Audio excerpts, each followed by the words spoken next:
பள்ளியில் தொழுகை நடக்கிறது, பக்கத்தில் இருக்கக்கூடிய ஒரு கோயிலில் தீப்பற்றி எரிகிறது, அங்கே மனிதர்கள் கூச்சலிடுகிறார்கள்.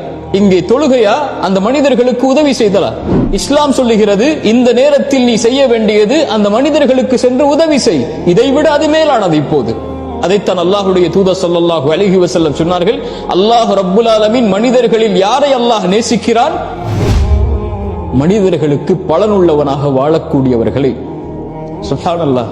ரசூலுல்லாஹி ஸல்லல்லாஹு அலைஹி வஸல்லம் இடத்திலே அந்த நபித்தோழர் மேலும் ஒரு கேள்வியை கேட்கிறார். செயல்களில் மனிதன் செய்யக்கூடிய செயலில் அல்லாஹ்விற்கு விருப்பமான, அல்லாஹ் நேசிக்கக்கூடிய செயல் எது? கேளுங்கள். ரசூலுல்லாஹி ஸல்லல்லாஹு அலைஹி வஸல்லம் சொன்னார்கள், விளக்கம் சொல்ல தேவையில்லாத வார்த்தைகள் அது. ஒரு சகோதரன் முஸ்லிமுடைய உள்ளத்தில் மகிழ்வை ஏற்படுத்துதல் செயல்களில் அல்லாஹ்விற்கு விருப்பம் அளிக்கக்கூடிய செயல். சுப்ஹானல்லாஹ். அல்லது அவனுடைய கஷ்டத்தை நீக்குதல், அல்லது அவனுடைய கடன் சுமையை நீக்குதல், அல்லது அவனுடைய பசியை நீக்குதல். இந்த செயல்கள் எல்லாம் அல்லாஹ்விற்கு விருப்பமான செயல். தொழுகை மட்டுமல்ல, ஜகாத் மட்டுமல்ல, அல்லாஹ்வுடைய பாதையில் தங்களுடைய நிறங்களையும் தோற்றங்களையும் மாற்றிக்கொள்ளுதல் மட்டுமல்ல.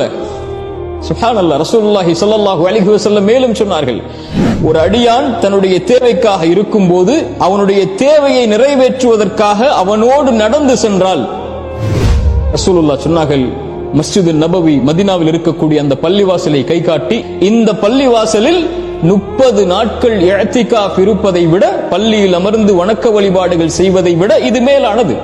ரசூலுல்லாஹி ஸல்லல்லாஹு அலைஹி வஸல்லம் மேலும் சொன்னார்கள், அவனோடு நடந்து சென்று அவனுடைய தேவை நிறைவேறி விட்டதென்றால் அல்லாஹ் உன்னுடைய பாதத்தை நாளை மறுமையில் அல்லாஹ் உறுதிப்படுத்துவான். அல்லாஹு அக்பர், அல்லாஹு அக்பர். என்ன அழகிய தீனில் அல்லாஹ் நம்மை படைத்திருக்கிறான் என்று பாருங்கள்.